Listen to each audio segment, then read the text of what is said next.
rumor, and I've got quite a smorgasbord for you today. This is my birthday week, and so I just had a few little things I felt like sharing with you as I celebrate turning another year older, and I am joined by my little Ruby and Zoisite Crabby here because I am a Cancer sun sign, and this is a little meditation buddy for me for those times when I feel like I need to open my heart. Not that I feel I ever close my heart to myself or others, but sometimes I can just really feel the emotions kind of clamp down in there and get really tight in my chest. And so I got this as an aid in just sort of opening that heart space and allowing things to flow more fluidly, more constructively, perhaps. And anyways, hangs out on my desk any given day too, as just my little friend. But anyways, let's start with the superficial side of birthdays, shall we? Let's get like a little materialistic right away and talk about birthday presents. This is a birthday present to myself. I had a bit of a birthday haul that came in yesterday. I deliberately timed separate orders so that they would all converge and arrive on the same day, and so I could tear open packages and be like, wee, with all these fun things. Specifically, bought things to a theme because last year I spent my birthday in Glastonbury. I just really had always wanted to be there. It was my first time, and I wanted to hike up to the top of the Tor on my actual birthday, walk through Glastonbury and explore all its new age shops. I wanted to see the red and white wells that are there. And it was such beautiful weather, just like quintessential summer weather, which you don't always get necessarily over here in the UK, but we've been having some really sunny and hot summers in recent years. And we stayed just outside of town in this like repurposed cow shed on a farm. And so it was just this wonderful connection with nature and connection with the past. You know, I've always felt since relocating to the UK about 15 years ago from the US that I've had a very strong heart-centered connection to my homeland in the US of A, mostly because of the people there, the country as well, landscape, culture, nostalgic areas, what have you. But it's really largely my heartfelt connection with my family and my friends there. And so I guess you could say I've come to realize that if I have that kind of connection to the US with people mostly, I feel like in the UK, the strongest connection I've forged, even though I've of course met some very lovely people here and have made lasting friendships as well. But I feel like the strongest, like heartfelt connection that I've made here has been with the land. There really is something magical over here. And I have been more recently very much wanting to tap into that more. And so going to Glastonbury last year, I realized I feel like I had no business in going there. I feel like it welcomed me nonetheless, but I just felt like I wasn't really well versed in the lore of the area. So I finally, a year later, it's taken me this long, right? Finally feeling the calling to dive more into Arthurian legend. Not that I'm not somewhat familiar with some of the stories, but I'm interested in learning more of them. And this is an illustrated children's book because this is where my mind is on the cusp of turning 47. I like simple. I also, I'm so like scattered across all these different things that I'm like reading about, learning about, so on and so forth. At this point in time, I just want to keep this kind of cursory and simple as well, much as I'm wanting to like deep dive into it. I have definitely flagged other books for when I have kind of gleaned the gist of it and want to go deeper, like the original Mort Arthur, or even just sort of retellings of that might make it more, accessible in modern parlance, if you will. But to start out, my old eyes really appreciate the large print of this, and pictures pretty. So yeah, I just thought this was something that I could read through quickly, and I'm in a phase of like really wanting to tap into inner child as well. So it just feels like bedtime stories to me. And yeah, so now, I'm realizing this isn't the end all be all, but at least it's a way of like dipping my toe into these tales. And then obviously I can go from there with more serious study. And I feel like part of that is going to be coming by way of my other purchases in this little birthday haul. I got the Arthurian Tarot and feel I've got my work cut out for me just reading through this guidebook and working with this deck. So I'm okay keeping some of these tales simple if it can be enough to help me draw the parallels and have familiarity with the characters and plot points and symbols and so forth and themes that are coming up in here. But just looking through, and I was aware of this before, that there's this course that corresponds with this. And so this is, of course, something that I would like to work through, and just seems really comprehensive. Yeah, a little intimidating, but I was just really feeling the atmosphere of these cards. And again, just feeling connected with the land here. I love going out to the countryside and hiking, whether that's Glastonbury or elsewhere. I just recently went back to Stonehenge with more family members who were visiting, and there's just such power and beauty in it. And so I feel like that's a big reason why at this time I was feeling very called to this. And just to supplement that, because I always like to pair my tarot with oracles, I didn't want to even have to make a choice between two Avalon-related oracles. I just got both of them because I feel like they each can bring something to the table. So I have the Mists of Avalon Oracle here by Rose and Sarah, and the Wisdom of Avalon Oracle cards authored by Colette Baron Reed. And sorry, this was Caitlin and John Matthews for the Arthurian Tarot, if I didn't mention that before. So again, just setting that atmosphere that I'm seeking, and wanting to lose myself in these fanciful worlds. And it's just such interesting, speaking of the tour, it's such a fascinating thing too, because it's tour again. I always wondered, like when they were saying like Glastonbury's Avalon, I just always wondered, well, what does that mean? Like, is there any historical merit to King Arthur, or is it purely just legend? And so the more I dip my toe into this and realize, well, maybe it could be a bit of both, or maybe it is just all legend. But it's so interesting to me that even like continues to be a question. But I love this idea of this land of Avalon being shrouded in mist and still existing out in Glastonbury, perhaps, but just under the veil of a different dimension. So fun, so fun. I mean, it just, the imaginal world that I like to live in just really beckons me right now. And these cards are so beautiful. I think the illustrator is Gary Lippincott, which I believe also he illustrated the Victorian Fairy Tarot that was authored by Linnea Weatherstone. And I love that deck so much too.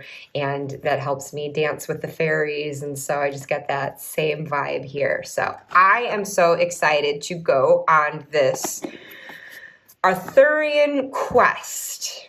So happy birthday to me with this little haul. But putting this aside, let's go from decks to Decans. And I think I'm going to adjust my camera here a bit. A little bit more top down here. So, as I have mentioned in a previous video, I am joining Marlena Teresa, as many others are, this year for a Decan walk. And this has been my primary source for that study. Again, like with my illustrated children's book of the Arthurian legends, I didn't want to overload myself too much. Like if this was going to be a sustainable thing over the course of an entire year, I wanted to make sure it was something digestible and I knew I would go back to. And there's so many other sources. So I'm so grateful to Marlena for the videos that she puts out at the start of each new Decan, because she has been drawing from all of these different resources and cross-referencing them and synthesizing what they have to say, distilling it for the rest of us. So it's so wonderful. So definitely, if you have been doing a Decan walk of your own, interested in doing one, definitely go check out her channel and those videos that she has on it. It's not something you had to start from the beginning. You can pick up with it at any time. It's been really interesting to see how these different energies every 10 days have been influencing my day-to-day life. And sometimes it's something that I'm observing during the course of the Decan. Sometimes it's something that I am looking back on in retrospect. And I realize I'm talking about Decans. You might not be familiar with what that concept is. Check out Marlena's channel for more detailed information on it. But generally, the Decan is every 10 days. There's 3 Decans in each zodiac sign. And so right now we are in the 3rd Decan of Cancer. So I have been journaling through the Decans in my little Stonehenge journal that I picked up out there earlier in spring when I was there with some family. Haven't been going balls out with it. Again, just like keeping it simple. But my main practice with it has been to read the corresponding section in here related to the Decan, do a tarot spread that Marlena is customizing to each Decan and has been sharing with all of us as well through her videos and at Dawn Michelle's Boho Tarot Facebook page. So you can go check those out. They've been really clever and helpful for just sort of embracing that energy of the Decan and seeing how it is applying in the moment to your life. Marlena has also come up with a birthday Decan spread, which is what I would like to do for myself today. So that's my next order of business here. But basically, let's see if I get myself remotely organized. First of all, okay, I've been using this little journal. The primary deck I've been using for this study is a good old Rider-Waite-Smith. This is the Pamela Coleman Smith edition, which is a bit more subtle, grayish, taupey colors. So this has been a nice study of the Rider-Waite-Smith deck as well, concurrent with this Decan study, because each Decan corresponds to a card in the tarot. Each planetary ruler of the Decan or zodiac sign has a corresponding card. Every zodiac sign has a corresponding card. And I will demonstrate that for you with this current Decan. So, to help you make any sense of this at all. All right, Let's look at the Decan itself. So here I have the corresponding card for this third Decan in Cancer is the Four of Cups, which the Hermetic Order of the Golden Dawn has titled Lord of Blended Pleasure. So in this Decan, the moon is in Cancer. So actually, before I get into this Decan description, because it's going to be referenced for clarity, I think maybe I will just go ahead and look at the bit where it's explained how the moon is associated with the High Priestess card in the tarot. The moon is the ruler of the night, the keeper of secrets, and the guardian of dreams. When she takes the form of the High Priestess, the moon becomes a close and trusted confidant, able to help us understand the cycles of life and measure our responses to the ebb and flow of time. Tarot readers often recognize themselves in the High Priestess. She's a mystic, seated at the gateway between this world and the next. She knows the secrets of the universe, but she shares them only with the wise. Most depictions of the High Priestess include lunar imagery. In fact, the High Priestess is the embodiment of the moon, the luminous orb of reflection and intuition. Just as the moon reflects the sun's light, it also reflects our unconscious needs and desires. Because the moon is shrouded in shadows and darkness, it represents secrets and mysteries that may not be understood or even recognized. The moon reflects our fears and insecurities as well as our desires for nurturing and safety. It describes our sensitivities, our inborn responses to emotional triggers, our instinctive responses to threats, and our immediate reactions to predatory behavior. Astrologically, the moon symbolizes the depths of personality. It has ties to memory, mood, and motherhood, along with corresponding issues of fertility, rhythms, and the need to nurture our creations. The moon rules Cancer, the sign of home and family. It also rules the fourth house of the zodiac, where modern astrologers look for information about childhood, motherhood, and nurturing. And the moon corresponds to the element of water. So then I've got here, in addition to the Pamela Coleman Smith RWS deck, I have been working with the Heavenly Bodies astrology deck. And here we see this fourth house, cultural and family roots, home, peace, and comfort. And that water element, spirituality, emotion, intuition, and compassion.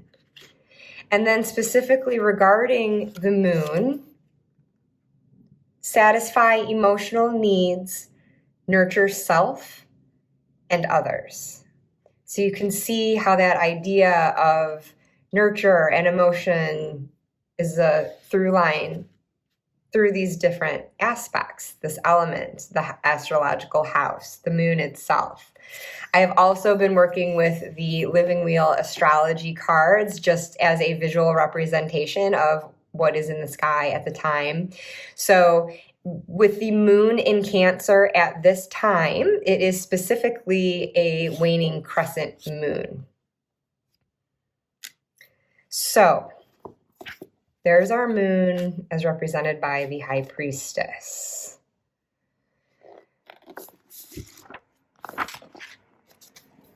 For the Cancer sign itself,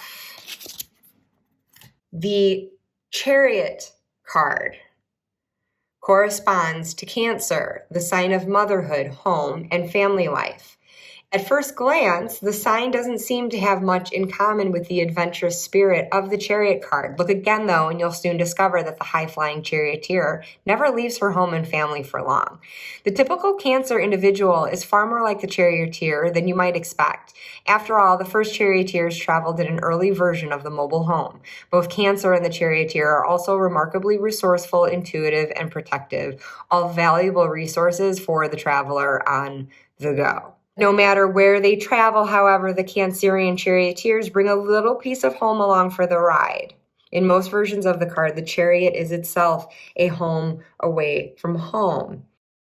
So that makes me think of the crab that carries its home on its back.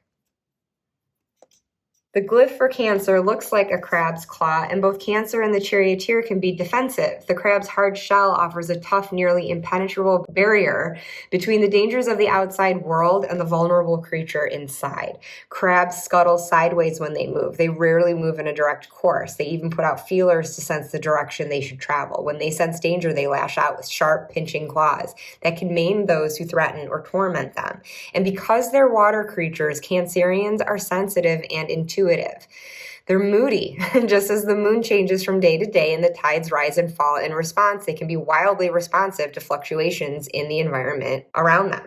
True dat. They can be possessive and overly protective. Overall, however, Cancers are sensitive, kind, gentle, imaginative, affectionate, and nurturing.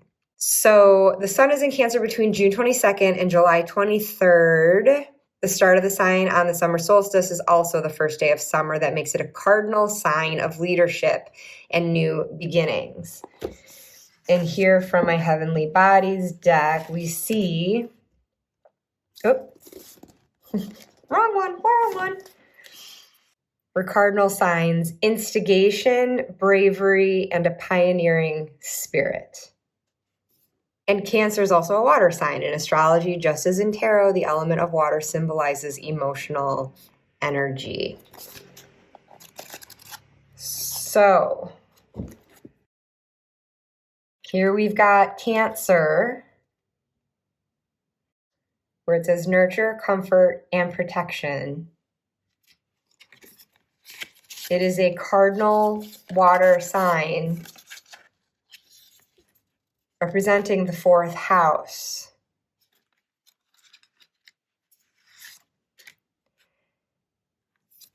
And this is the corresponding card for the actual zodiac of Cancer. So having these two together gives me this depiction of the moon in Cancer at this time, which in tarot terms, here's the moon in Cancer with the high priestess and the chariot. And what I love about this Heavenly Bodies astrology deck is that when we bring these two cards together, moon and Cancer, it creates this sentence: satisfy emotional needs, nurture self and others through nurture, comfort, and protection.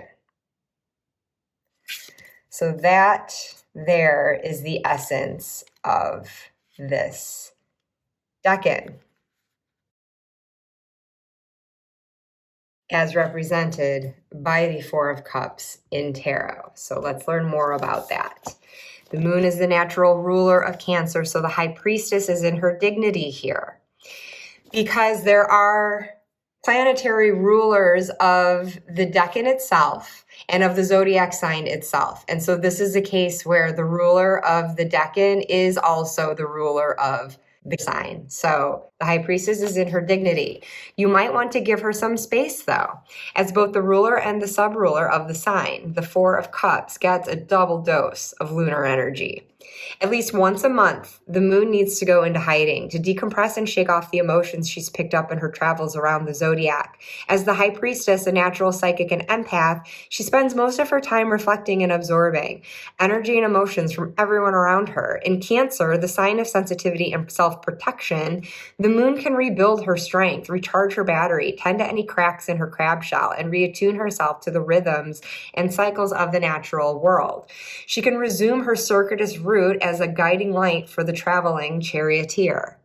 The Golden Dawn designers of this card called the moon in Cancer the Lord of Blended Pleasure because it illustrates the quickly changing moods of the moon in her own sign.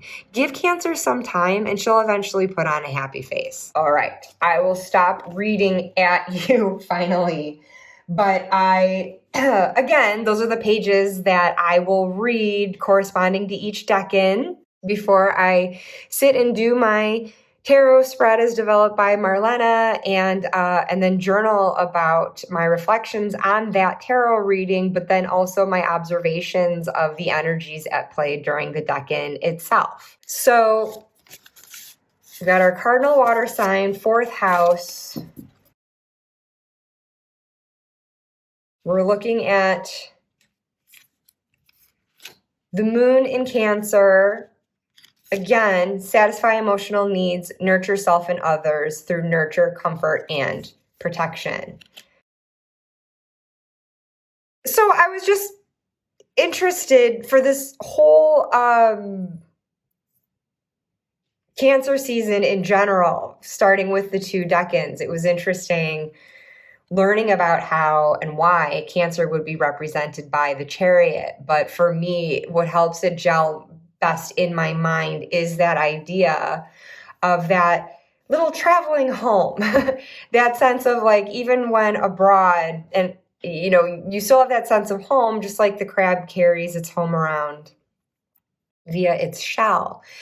And I have always identified with the crab because some of those characteristics that were described in the book, you know, there is that like vulnerability inside, that tender underbelly, that sensitivity, that emotionality, but it's almost in protection of that. I definitely have this outer shell, and I can have that like prickliness, pinchiness of the claws. I do not lash out at anyone on the offensive. I'm never like initiating picking on someone or just getting angry out of nowhere. Like, I definitely can lose my temper, but it's when I'm provoked. And then I will protect myself. And through shadow work that I've done in the past, it helped me come to realize that like this side of myself that I've never really liked, this temper that I have, the resentments and like the forked tongue that can come out when I'm not my best self. I finally came to realize that it only happens when I am in defense of myself. It comes from a place of self-protection. And I also have that sense of fierce protection for the people who I love most in this world. And so it's coming from a good place, but obviously in working to integrate my shadow, I've had to like try to come up with more constructive ways of handling that. Like, I'm definitely going to continue having my back and having the back of others I love, but does it need to come out in a flash of anger through some really sharp, pointed words? And usually what I'm lashing out with is the truth. It's what I actually feel, but there are kinder ways of communicating that. And just for the record, it's not many people that reckon with that. It's the people who are closest to me that I know can take it. And honestly, I probably could narrow it down. It's like my mom and my husband are probably the only two that like really see that side of me, because I know the unconditional love is there and that there's forgiveness and whatever. It's still something that I continue to work on. But that's where I've just always really, really identified with this crab, and that sense of like will that comes through in the Chariot. And I feel like that can come through in like a really stubborn way too, if we get too like set on a course without evaluating where to go. Or in this case, where the Chariot doesn't even seem to be in motion, it kind of seems like very heavy and stuck in the ground and not going anywhere. So that kind of dig your heels in stubbornness I definitely possess too, just on that more shadow side. But on the lighter side, there is definitely that sense of like sensitivity. I'm very empathetic. I do have a nurturing spirit. I want to tend to others. I am not a mother of children, but I do feel I have maternal qualities that come out when tending to the people I care about. And so that's a good thing. It just is that sort of like emotional volatility, you know, that can kind of like ebb and flow like the tides with that moon's gravitational pull and everything, going in cycles like with the moon, from that light into the shadow, that wateriness.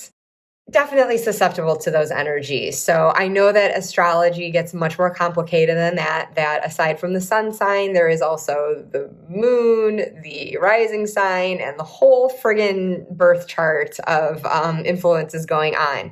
But, and it's very core. Cancer, I have always very much felt like I embodied this.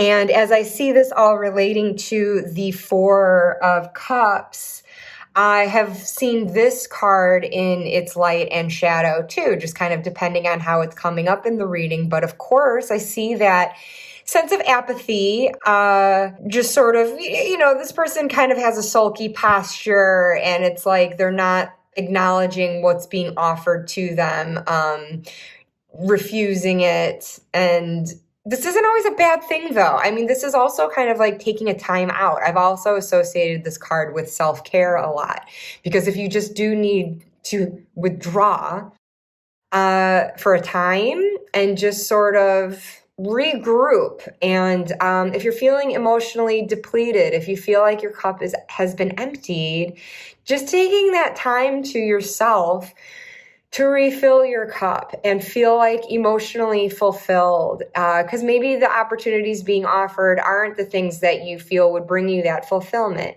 On the flip side, of course, maybe they are. I mean, this is a cup being offered after all, which seems to promise some sort of emotional fulfillment. So I really love that you can go either way with this card. And I very much identify with these energies any given time. With my hermitiness, speaking of crabs, like little hermit crab, that's another way I've really felt an affinity for that animal. That I definitely am a homebody, and relocating and moving away from home and being away from a familiar environment and a lot of my possessions until everything was moved over. But especially like the people in my life, that was a real tower moment of my life. And I continue to travel a lot through the year, and that continues to keep me feeling a bit off balance. That's a real prominent aspect of my life too, where I'm just kind of in motion a lot and usually pining to be back home though, and just rooted and being able to catch my breath. So if I am in transit, my husband always laughs at me that like the first thing I do when we're in a hotel room, even if we're just staying like a night, I like to nest. And I like immediately, if there's a closet, drawers, I want my stuff out of my bag and put away in them. and I'm already like nesting and making it a little temporary home for myself. I bring my tarot decks, I bring crystals, I bring other things that I work with on a daily basis at home so that I can continue doing that. So those things that can help me have that continuity. If there are any weekly or monthly practices, readings that I do, continuing to do them, it just gives me that sense of continuity. And those are the ways in which I keep that sense of home with me, and I can just feel like I'm living out of my little home shell. And while I'm saying this is a really special synchronicity that happened. Let me go grab a card that I drew recently from the Divine Feminine Oracle. One of my monthly readings involves a pull from this deck, and I drew Hestia this last time, the goddess of sanctuary. And listen to what this mantra is.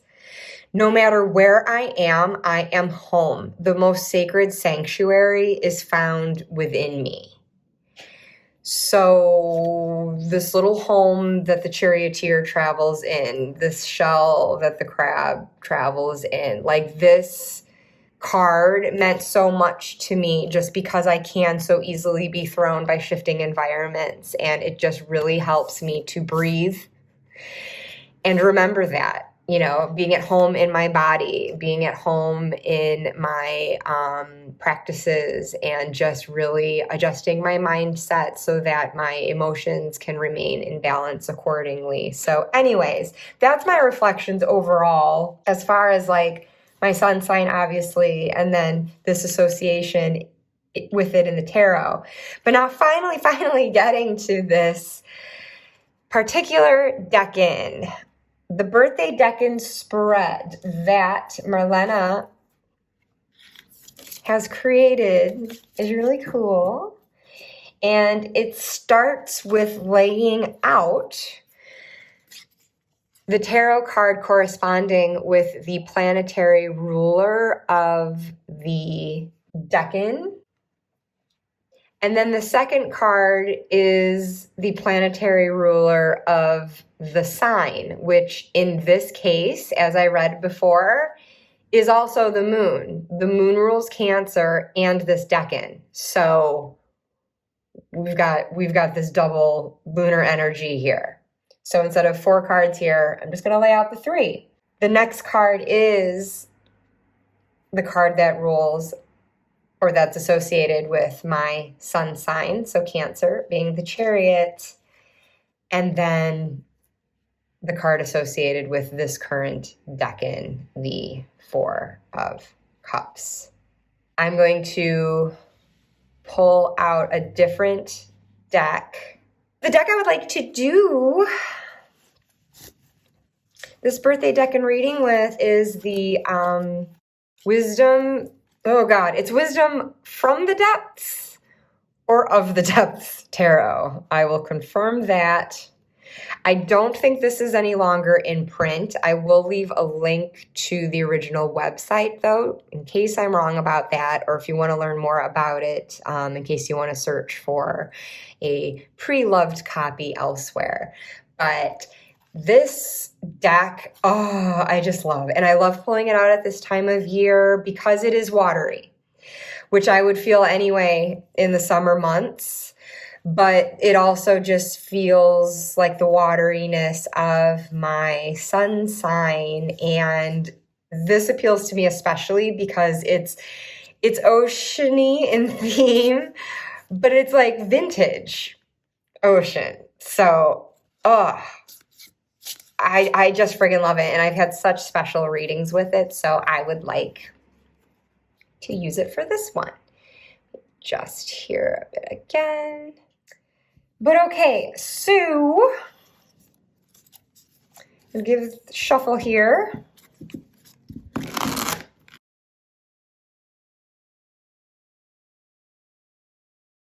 My stomach has just been roaring through this whole video, so I don't know if that's getting picked up or not, but this crab's gonna have to eat something after this.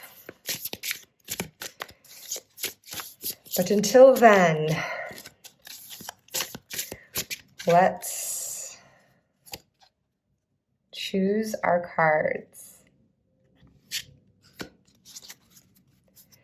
So the first position in the spread that Marlena has, and I will link to the video she did specifically about this birthday Decan spread.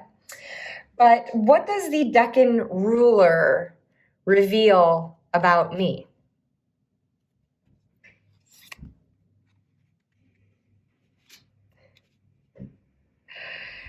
Second position is how does my sign ruler compare and contrast with this? Now, I'm in a situation where my sign ruler is the same as my Decan ruler. So I'm going to just leave it at this card for now. So then, how do I connect to my sign this year? So how do I connect to my Cancer sign, sun sign this year? And what lesson does my birthday Decan have to teach? And then there's a fourth position. What is all this energy moving me towards? So I'll just set this down here for now. Okay, I'm gonna zoom out. A bit better. Okay, so what does the Decan ruler reveal about me? So the High Priestess reveals the Emperor. This is so interesting because this is just not a card that I associate with intuitive, watery feelings, really. I mean, this card's depicting the Emperor underwater, so that's the only thing giving him this quality. But I guess maybe it's just a sense of like self-sovereignty, because I do dwell very much in my internal world, very much in my head, but also in my gut and tapping into my intuition, that definitely has always been a guide for me. I feel like I make most decisions based on an internal sense of like direction and what is best for me, and all those involved in a situation. It's just sort of like what feels right and what feels in alignment with me. If something goes against my grain, that's when that that hardness of the crab really comes out, and that defensiveness of the pinchers. I'm just not having it. And so I very much need to remain in that flow of what feels true and authentic to me. And so I never thought about it this way before, but it really does give me that sense of like control that sometimes I don't always feel like I have, but I think to some extent I always have embodied this, again, this sense of sovereignty and being the more masculine form of it versus like the Empress coming up here. I see it as being like, because I will put those defenses up. It's not, it's like I will speak my mind. I will fortify myself as necessary. I will try to take what control I can of a situation to the best that I can. If I have that option to, I will. And so in that way, I am more proactive and can just kind of get set and firm on things. So this is very interesting. And then I think for like that second question, how does my sign ruler compare and contrast? I mean, I guess that would just have to be that same thing. So then how do I connect to my sign this year? Ooh, 7 of Swords. Well, well, well. I have to think about this one. 7 of Swords, I mean, it has very forthright meaning to me just generally, but I do find it's one that tends to stump me in readings, especially with regard to myself. But I guess when I do apply it to myself, I tend to see it as like maybe me as like trying to find an easy way out of a situation, trying to like look for that path of least resistance, which might not be the one that serves me most. But I always forget, because I always make everything about me. I always forget that like this could just also relate to someone else kind of pulling a fast one on me too. I'm feeling zero sense of betrayal in any way, shape, or form. Lying, stealing, that's not factoring in my life right now. But it does make me wonder if this is like,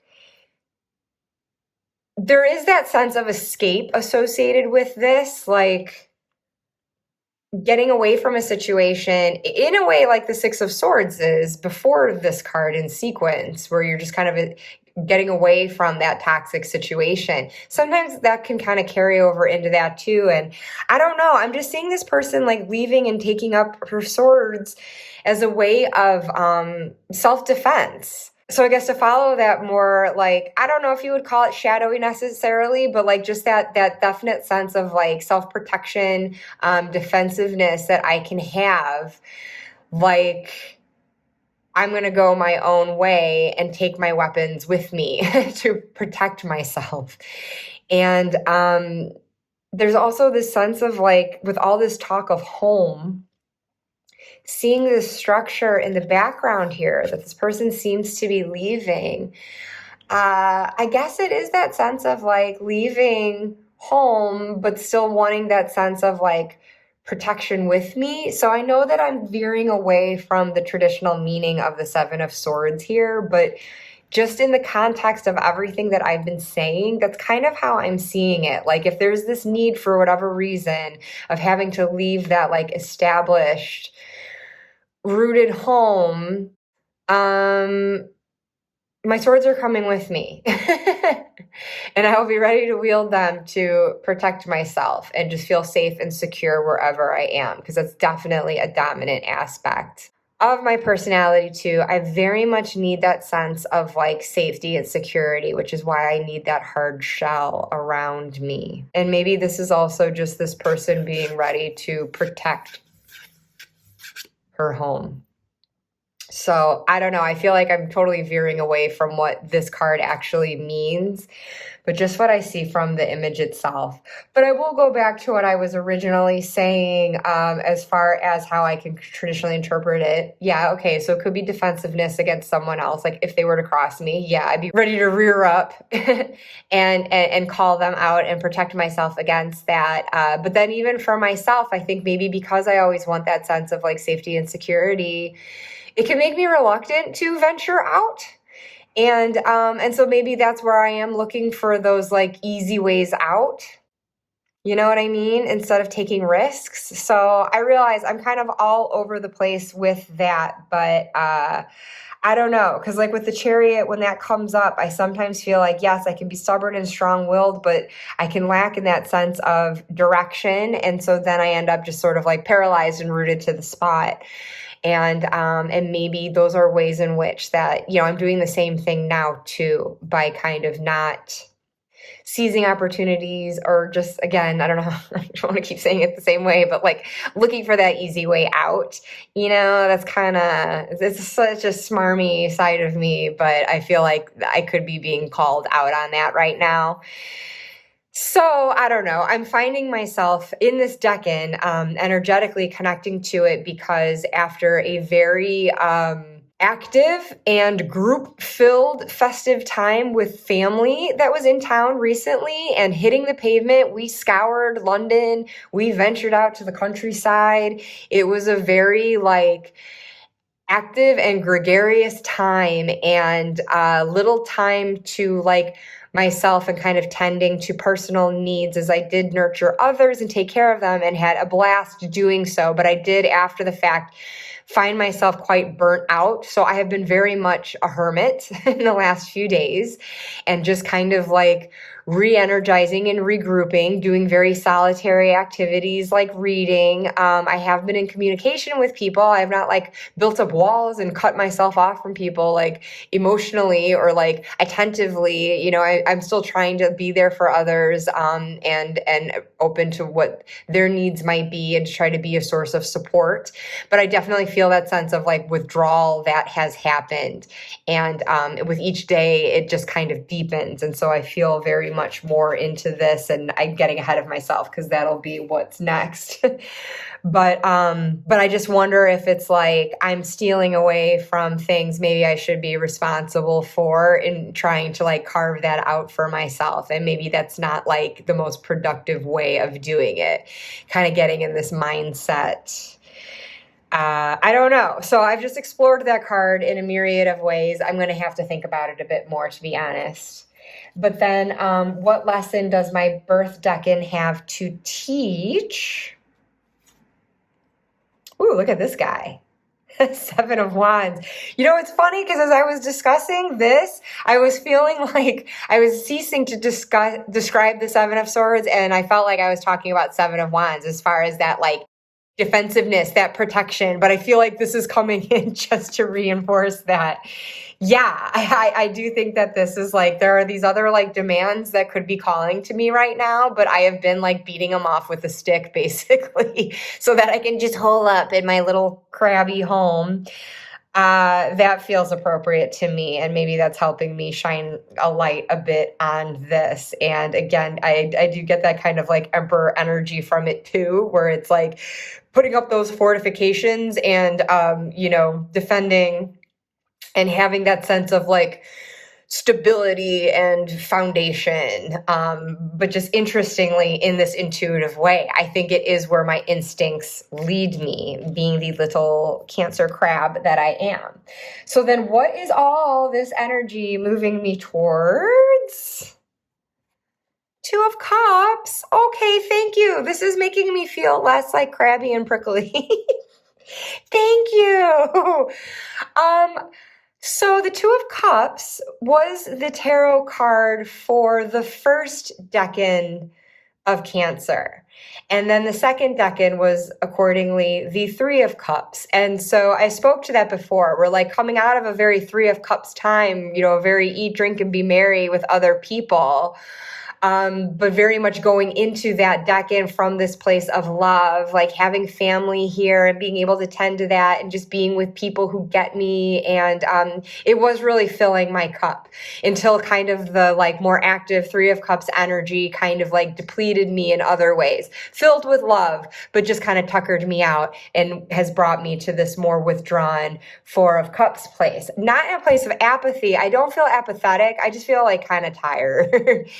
And kind of like, I guess, focused on myself and just wanting to like do whatever I want to do myself, the things that like give me joy in other ways in a more personal and solitary way.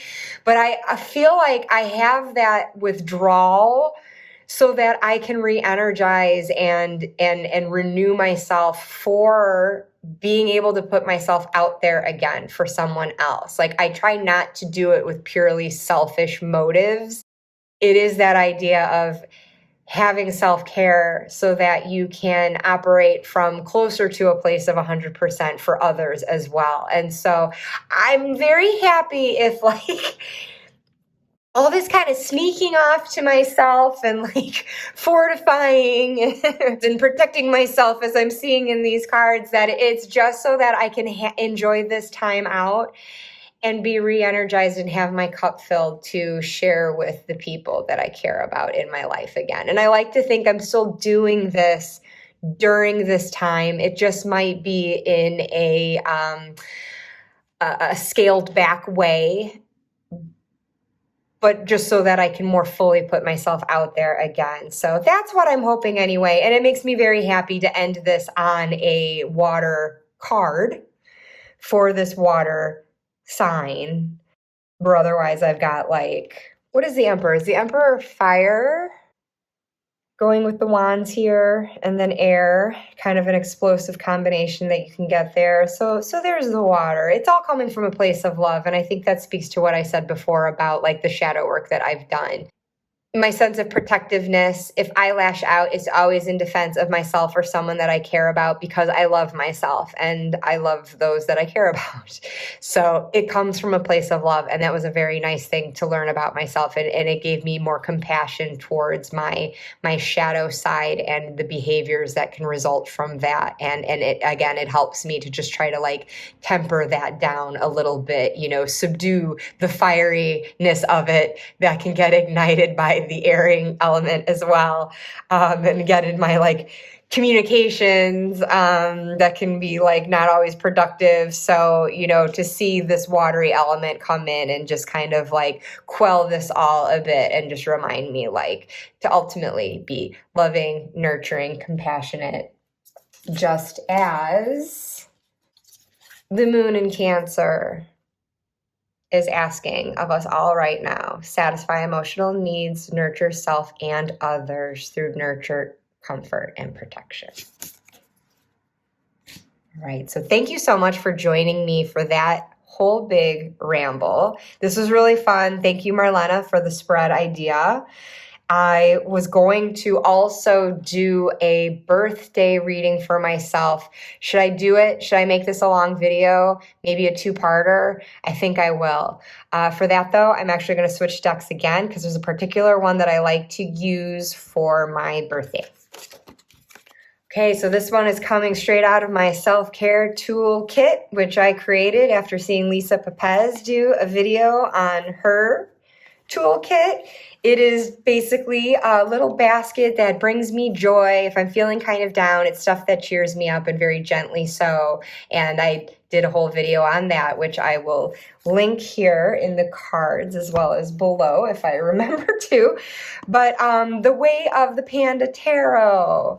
And I choose this for my birthday reading as well, just because I love pandas. I've loved them since I was a kid. I feel like the whimsy that they have, first of all, it just keeps this reading something like joyful and light, but then it also is something that makes me feel connected to my inner child. So I'm another year older this week, but I'm also just a big kid. So much of me is so the same of how I was when I was little. So let's get started here. And as I shuffle, I will relate that the spread I'm going to do and always do on my birthday as of the last several years. It's one that I learned from Beth Maiden, who is the owner of Little Red Tarot. It's a tarot shop selling independent decks here in the UK, and I have gotten so many great ideas from Little Red Tarot via the blog and the alternative tarot course that Beth also offers. But this spread in particular, I'm going to do I would say modified version of it, also like a reduced version of it. I'm going to do fewer cards. I think it's 1, 2, 3, 4, 5. I think it's originally a 7-card spread. I'm going to just pull 4 tarot cards and then an affirmation card to punctuate at the end.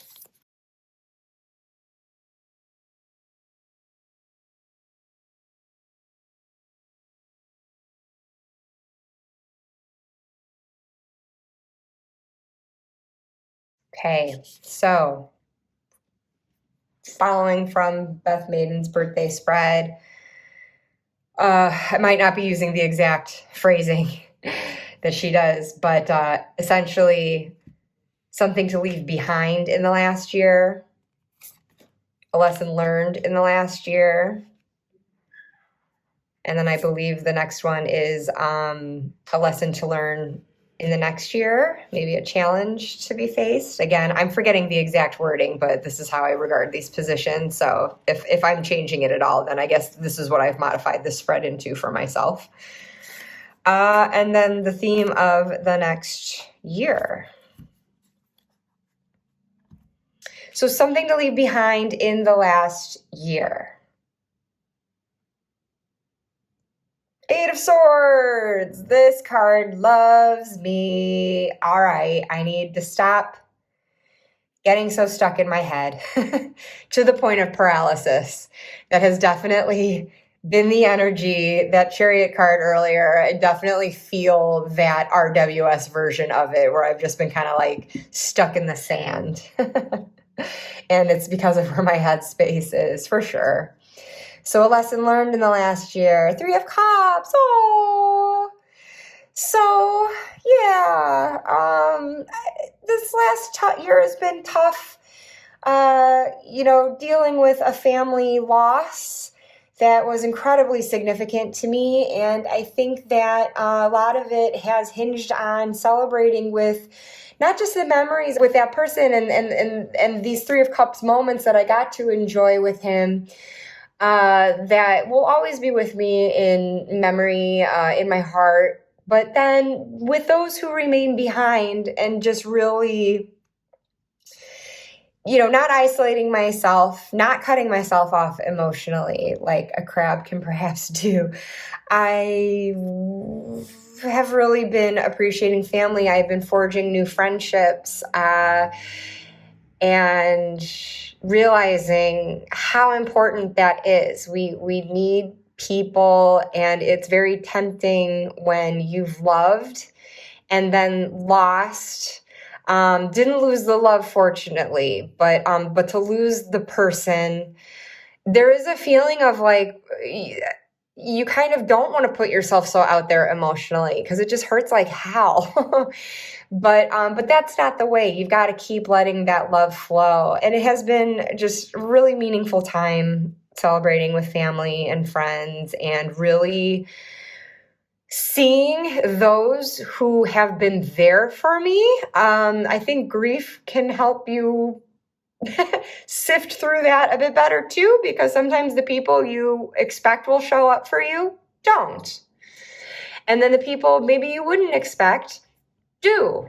So that's helped me really see who my people are, who really has my back when it ultimately comes down to it. Anyways, going forward, I see a lesson I'm going to have to learn, a possible challenge. Okay, the sun. And just speaking of grief, the fact that I'm still banging on about that as I have in previous videos, you know,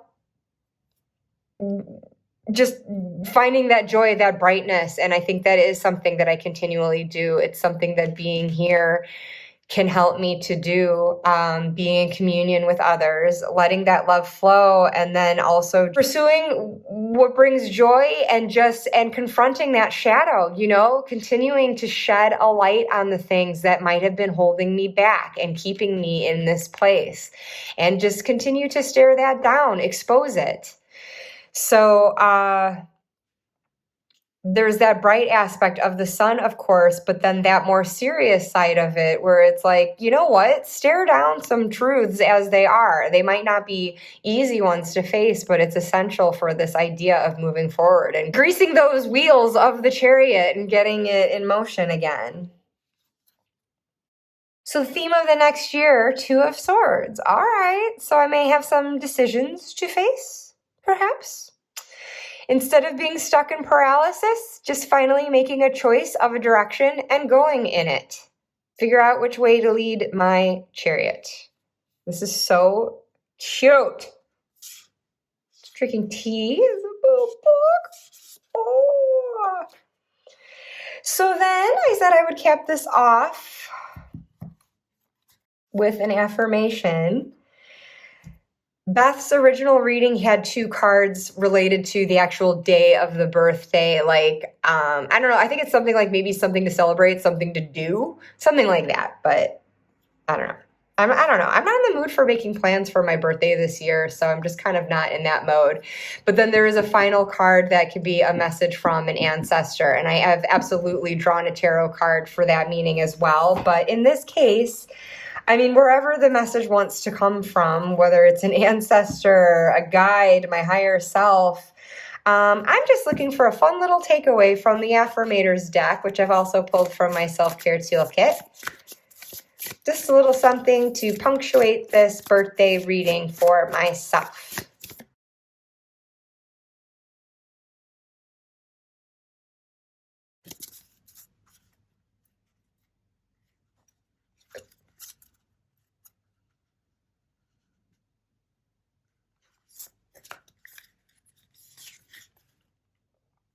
Ooh, this is one of the bonus cards. Abundance. Congratulations. It seems you're due for a little, which is crossed out, and it says an infinitely big piece of abundance pie. Feel like you don't deserve it? Knock it off. It's already plated and ready to hit your table. Reluctant to take it? Shut your hole. Abundance pie is big enough to serve everyone. So get your whipped cream ready unless you're lactose intolerant and enjoy your well-deserved metaphorical dessert. Isn't that nice? So instead of a birthday cake, I'm going to have a big ol' abundance pie. And I feel like, gosh, that just really embraces the energy of these cards. And yes, I will do just that, because I think that, I've had a heavy year and there has been progress, but I would like to make more. I would like to get wheels in motion again. And I just love the positivity of the sense of just like celebrating and feeling that I deserve to. Because I think that's been kind of the hardest part sometimes, feeling like, I don't know, you almost feel guilty that you're still living. And I know that's not the way to be. And I want to live more fully this coming year as a 47-year-old. There, I said it. And wonderful. Duly noted. So thank you for joining me here today for all my horrible framing here and kind of disorganization with all like the cards and decks that I've been setting about. Again, kind of scattered because there are just a few things that I wanted to do here at the tarot table today in celebration of my birthday this week. So just acknowledging the actual day, acknowledging the Decan and the energies that come of that, and then as well as the stuff that meets my fancies and will maybe help bring me to a place of this as I venture out to Avalon and lose myself in the mists and see what's to be found there. So really excited for all of it, and I appreciate you so much for sticking it out with me today if you have. And yeah, just leave a message in the comments. I've thrown a lot at you today. Discuss what you will. So I look forward to seeing you next time, and I hope the Cancer season has been treating you well. Bye.